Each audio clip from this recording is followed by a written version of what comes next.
Just over New Mexico's eastern border, residents in Texas this week reached an unwelcome landmark, the state's largest ever wildfire. For this week's show, we wanted to check in on where things stand as residents of northern New Mexico try to recover from the Hermit's Peak Calf Canyon fire, which set the grim milestone of largest ever for our state in 2022. To do that, we partnered up with Patrick Lohman of Source New Mexico, who's written dozens of stories about Hermit's Peak Calf Canyon. You probably know that the fire began as a pair of botched prescribed burns on federal forest land in San Miguel County. Patrick spent all of last year in the burn scar, partnering with ProPublica to try to answer a single question in the wildfire's aftermath. When the government makes a mistake, what will it do to make things right for those it harmed? Patrick invited two guests, both featured in recent pieces from Source and ProPublica, who are reluctant experts in that question. Both suffered losses in the wildfire or the floods that followed. Both are trying to file claims for what they're owed from a $4 billion compensation fund, and both have become de facto leaders in their communities, helping their neighbors find a way forward. Kate Peck writes a weekly column about the recovery for the Las Vegas Optic, and Yolanda Cruz moderates a private Facebook page that's become a vital resource for those still trying to rebuild. Now, you'll notice during Patrick's two-part discussion, our set will look a little different. The images you'll see in the monitors come courtesy of photojournalist Adria Malcolm. She's been documenting the Hermit's Peak Calf Canyon fire and its aftermath with Patrick and other reporters for over a year. Now I'll throw things over to Patrick as he asks his pair of guests, still recovering from the fire, what they've lived through and what advice they have for our Texas neighbors as they prepare for a long and painful recovery. Thank you both for coming down south to talk with us today, and welcome to New Mexico in Focus. Thank you, Patrick. Thank you. I was hoping we could start with you both sharing your experiences of the fire and floods and telling us where things stand for you now. Yolanda, you had some losses in the fire and are also helping your parents navigate the FEMA bureaucracy. What did the fire take from you, and how close are you to being able to be fully compensated?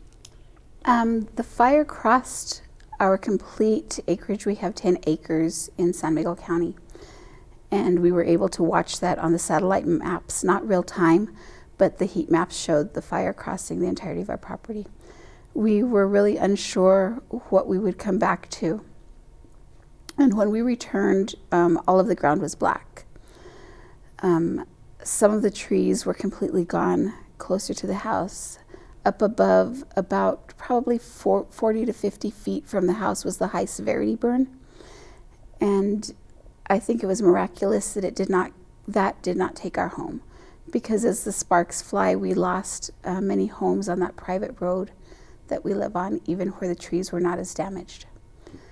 And so before we left, we had about 8 hours notice that we were going to evacuate. So we wet down our home, we wet our decks, we raked. And I think that's what helped save it, because the fire went right up to that point on the ground. Besides the trees, we had damages to our well, we had damages to our septic system, to our water storage system. We lost equipment, our wood splitter. We lost some vehicles that we were unable to take out, a lot of tools and different equipment, and a carport garage that we had there. And so, of course, fencing, all of those things. My granddaughter also had a little play area from when she was younger. And so a lot of those things were completely gone. There was one, I think, a little playhouse. And I thought, something's missing there. And I went to check. There was not even a pile of ashes, nothing. It was just gone. It just disintegrated. So it was really surprising to see the damages. And we were one of the lucky ones. Yeah. The flooding came through, and that damaged the culvert over the Arroyo where our road crosses to get home. And the water just comes from everywhere now when it rains. Before you could see, the trickles of the streams that get created when there's some water. We're fortunate again that the mountain above us is not very high. So although there is a lot of water and we've had to protect our home, there's not the amount of water that I've seen in other places. Yeah. And Kate, can you tell me how rebuilding is going for you? Not. I have found, was a vagabond for about a year. My house was totally totally leveled. The foundation was still sort of standing, but the rest was a barbecue pit. That was my home of 18 years. Luckily, I got an early phone call. I was retired from the fire department and EMS, so I got a phone call, little heads up on evacuation. So I was able to get my horse out, my animals out, and a few little things. So it took my home of 18 years and all the memorabilia of a lifetime, which is pretty precious. And I tell people, and I honestly feel this way, in a lot of ways the woman I was died with that fire. But you go on. And I'm waiting to find out what FEMA's going to do before I can rebuild. I was one of the lucky ones. I had insurance, so I wasn't destitute. And I had a lot of good friends that opened their homes to me. I went to help a friend briefly in Texas with a business, and while I was there, the people I was staying with got evacuated. So I got stuck in Texas for 4.5 months, living in a travel trailer. Finally got the trailer back, lived through the winter in a travel trailer. I did not intend to do that again. That's an interesting development. But you know, there's still, I've found and purchased an older single wide, so I've got a decent place to live until I can rebuild. A lot of folks don't have those benefits, so I'm grateful for that. I also lost, it's the intangibles.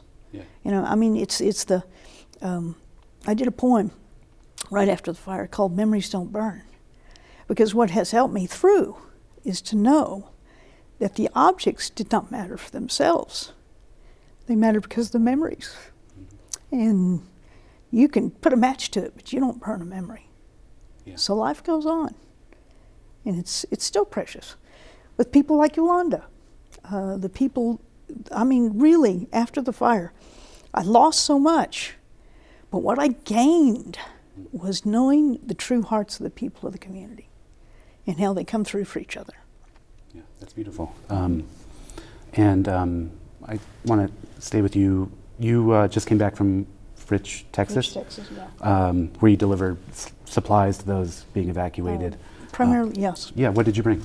Well, we called in advance. I called the editor of the newspaper there.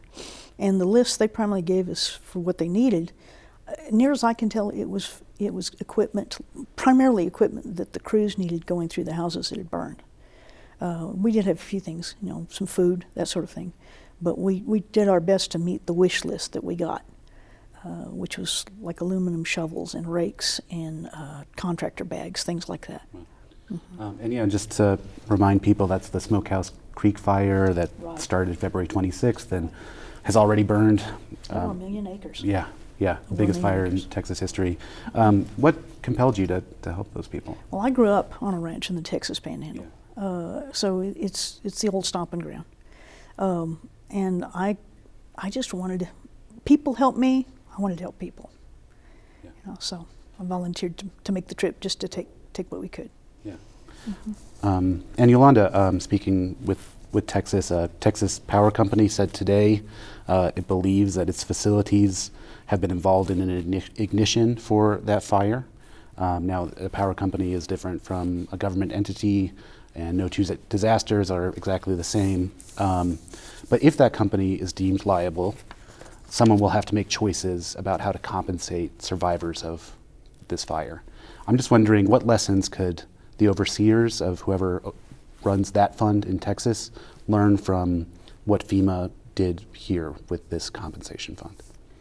FEMA is really the wrong organization or agency to handle these funds. There have been fires started by power companies in other states such as California, and they do not have FEMA overseeing that fund distribution. And so they need to model that process instead of looking for a government organization. We know that government runs very slowly, and it seems as if FEMA is running even slower than most government organizations. Yeah, they have recently promised to move more quickly. They've brought in more claims adjusters. Is there anything about the way the fund could be structured? Do you have any thoughts on this about, you know, something that FEMA did right or did wrong that might go better in Texas when we get to that point, which could be years, of course. But First off, I want to say that they have a lot of local people working for FEMA, and very good people. A lot of good friends work there, and they have good hearts and they know the communities, but they're not the ones making the decisions. And so when you have people making decisions about what to compensate and how to compensate, and they don't know the area, then they're not making good decisions. And so FEMA is saying we've never done something like this before. We've never compensated for everything before. And it took them so long to come up with the final rules. And even though they have the final rules in place, they're still making changes. And so those with complex cases, like those who lost more than maybe trees or have more than smoke damage, are still waiting for compensation.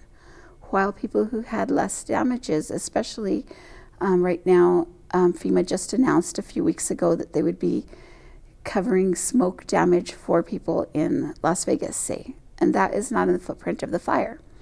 While I'm glad that they are acknowledging there are more damages, those claims are able to be paid out more quickly because they're simpler claims adjusted on the square footage of a home. And so when people in Las Vegas are getting paid quickly, and people who lost homes, like Kate, have still not seen $1, there's something wrong with the process. yeah. Well, I understand that today a small group of advocates and fire survivors are in Washington, D.C. seeking meetings with our congressional delegation to ask for some changes. You decided to join us instead of going with them, so thank you for that. But if you did have a chance to sit down with Senator Ben Ray Lujan, for example, what's the most urgent problem you'd ask him to fix? I think one of the most urgent problems is, of course, again, those who were most deeply impacted should be prioritized. Second off is that when Angela Gladwell was the director, she, again, does not know the state. And the community has been asking since we knew that FEMA was going to administer the funds for a local administrator to come on and work with communities. That has not happened, and that's what's being asked again. I know that I don't know that would be happening. They did open up the position, and so I think that was open for 7 days. Yeah, we'll absolutely talk about that shortly. I just wanted to give you a chance, Kate. What's the most urgent problem you think Congress, our congressional delegation, could fix? Yeah. 2 levels. Yeah. Number one, I don't buy. I worked in the Navy. I don't buy the red tape excuse, and that's what we keep getting. That and they're slow at allocating funds. Also, like the recent check, they finally came up with a checklist of what you had to have, which is unreasonable. Expecting if you want compensation for your expenses when you evacuated, and they want gas receipts from 2 years ago. At the recent town hall meeting, there was one gentleman who had personal property damages, but also had his business, and he said that he had turned in tax forms, federal tax forms, legal document, showing the business losses. FEMA wanted 3 years of check stubs. And I would say at both levels, both locally, what they're doing with the claims office right now, and in general, I think the disaster response system is broken and needs to be totally reevaluated. There is I just found out about that from the upper echelon of the administration. I don't know if it's within FEMA or above that, but there is a new pending interim final rule for how they handle individual assistance. And when I read the executive summary of that, basically I think it said that they need to get away from the assumption that people who have had a disaster are trying to defraud the government, and therefore must provide whatever documentation that is required of them, and it's been rather arbitrary from case to case, have to provide that to prove that they deserve to be helped. It needs to be reversed, where if FEMA turns down someone who has requested help, they need to give verifiable reasons why they don't provide that help. I mean, it's flawed in its very essence. And and I'm hoping that this indicates, I don't know that we'll see it. You know, there's a 180-day response period. The public can respond to that interim final rule. So I don't know that we'll see the benefit, or if we do, it may be belatedly. But I'm hoping that part of, because we have spoken out as a people, largely. And I'm hoping that, yes, that helps us, but even more so, there's going to be millions of people with climate change. It's going to continue to be a problem. Yeah. And if we can raise our voices a little bit and it helps to rectify that, then we will raise our voices and help to rectify that. Yeah. Well, thank you both for sharing. We'll return to this group in just a moment to discuss who could take over the claims office and how they can be successful. But that's all for now.